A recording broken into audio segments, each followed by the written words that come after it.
Caleidoscópio está de volta ao vivo com transmissão simultânea pela TV Horizonte, PUC TV e TV Educar. A discussão Saudade. Mas antes de voltar ao papo aqui no estúdio, eu queria mandar um abraço para o pessoal de Santarém, no Pará. Tem uma galera lá nos assistindo. Muito obrigada pelo carinho aqui com a gente, viu? E olha quantos brindes os nossos parceiros oferecem para você. Quer fazer um passeio em contato com a natureza em um lugar que mistura cultura e lazer? Conheça o Parque Ecológico Vale Verde, que fica em Betim, a apenas 42 quilômetros de Belo Horizonte. Concorra a 2 ingressos para visitar esse paraíso.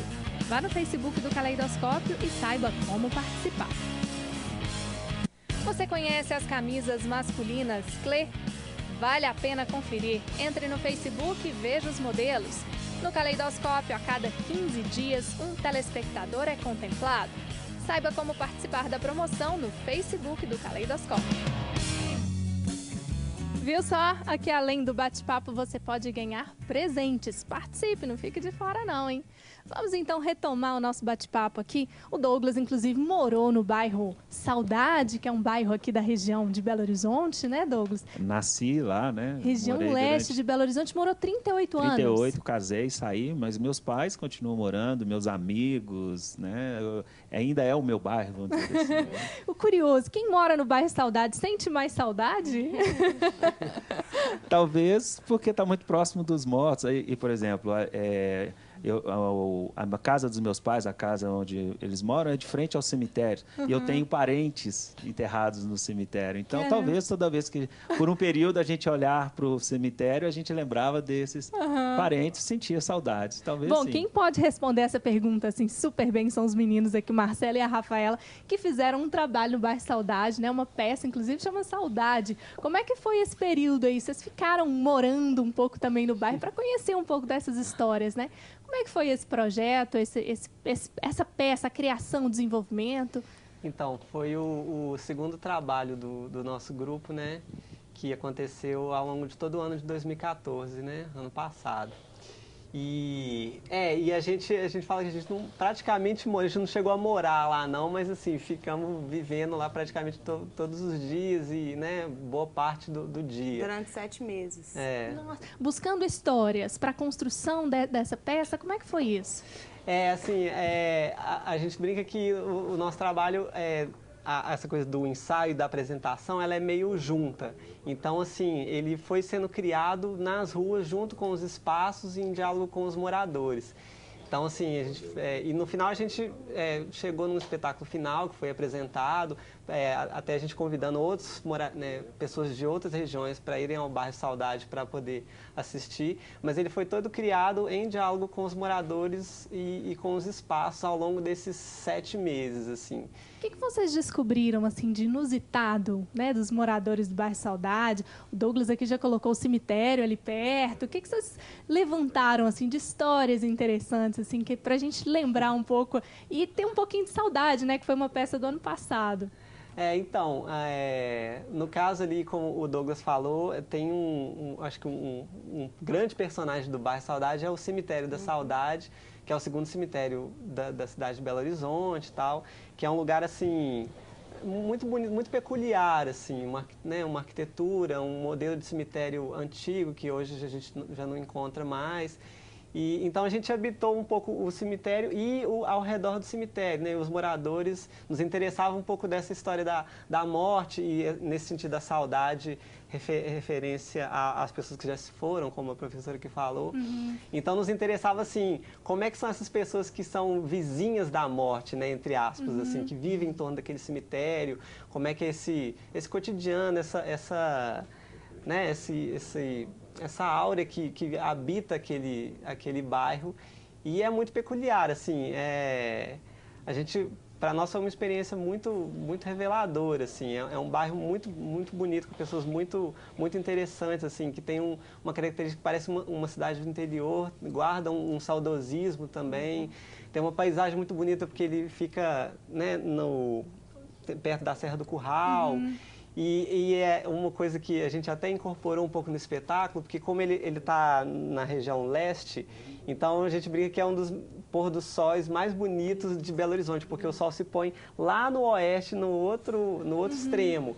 Então o pôr do sol do bairro Saudade é um pôr do sol maravilhoso. E aquele pôr do sol que dá saudade Exatamente. mesmo, né? E no nosso espetáculo ele começava às 5 da tarde e ia até às 8 da noite. 3 horas, né? 3 horas. E pegava justamente essa ideia do pôr do sol. Essa virada do dia pra noite. Quando o dia vira noite, quando uma coisa se transforma na outra e tal. E o pôr do sol a gente brinca que era uma cena também do espetáculo. E tinha um momento no espetáculo que era justamente no momento do pôr do sol, que os personagens entravam, a gente passava dentro do cemitério junto com os espectadores e tal.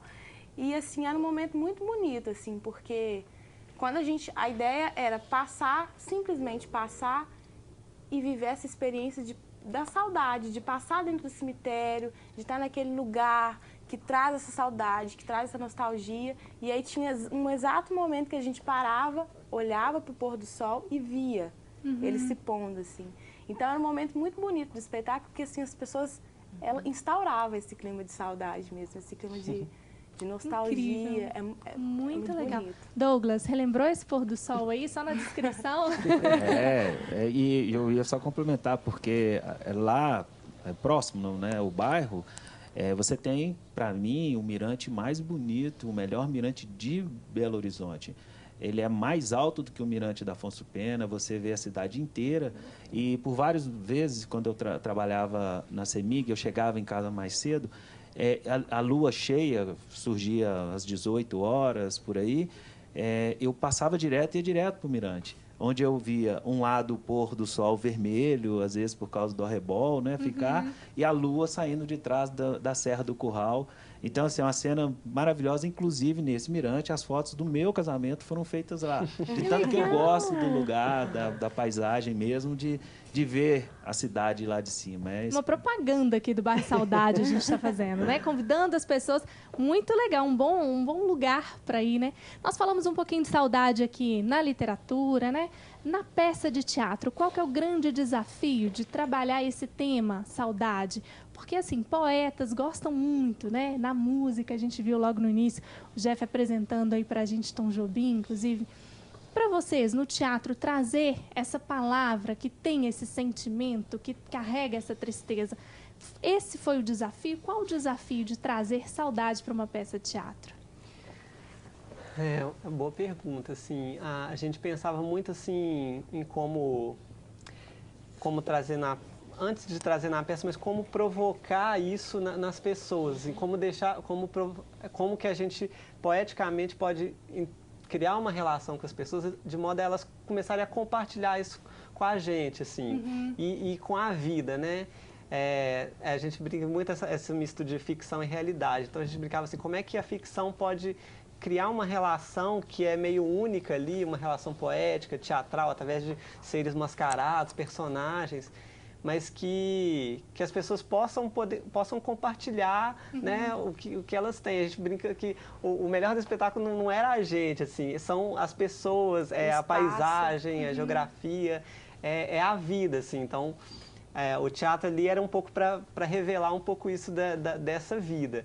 E é muito doido que quando você se abre, né, você abre espaço para as pessoas poderem se relacionar, elas se relacionam, né? Eu acho que assim...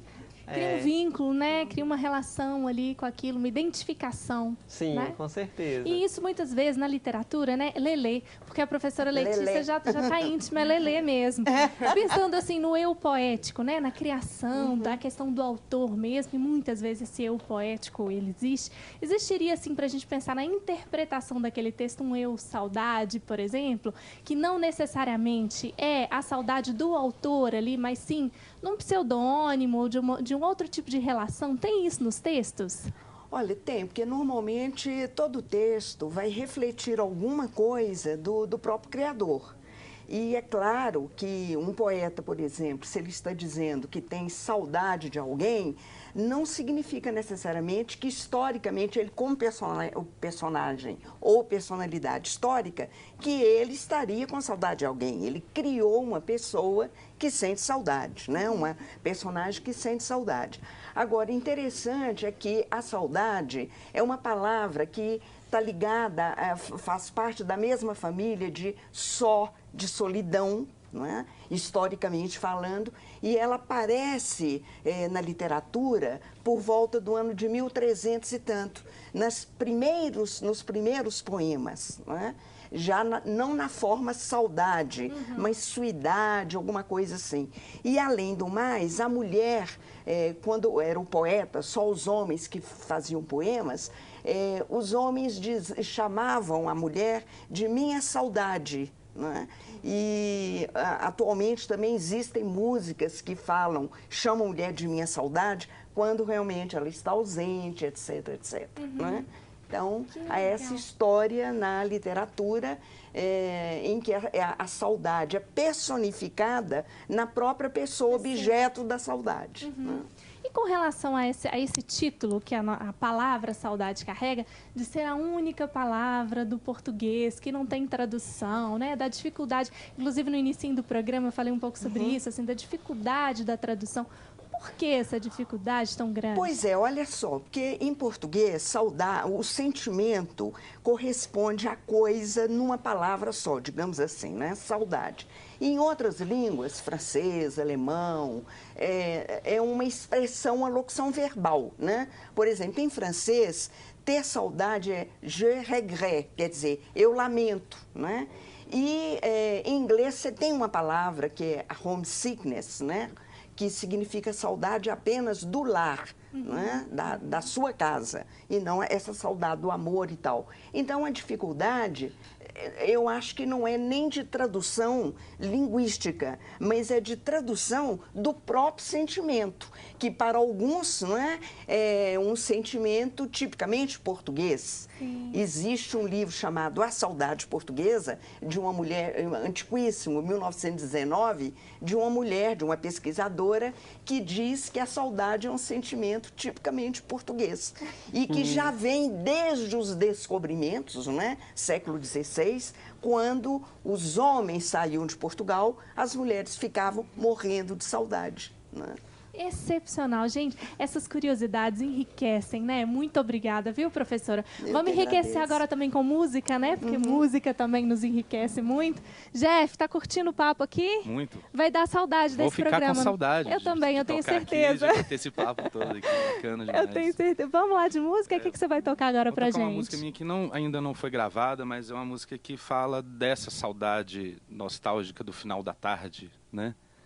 Que delícia, ainda com esse pôr do sol que eles colocaram aqui pra gente.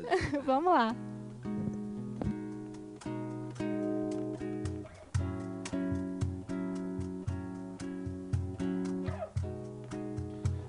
Quando chega o fim de tarde,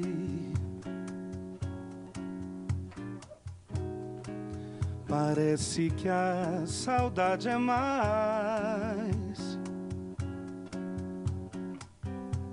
que a simples vontade de te ver.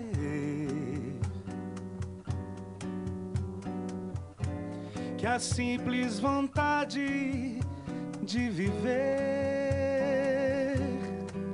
Não sei como foi e nem sei dizer como vai.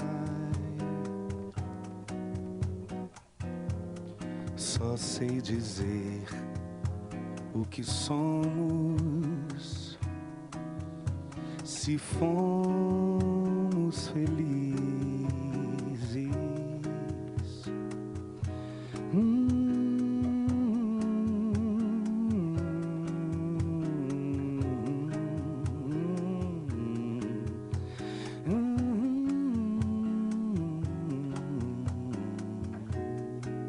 Quando a paixão e a amizade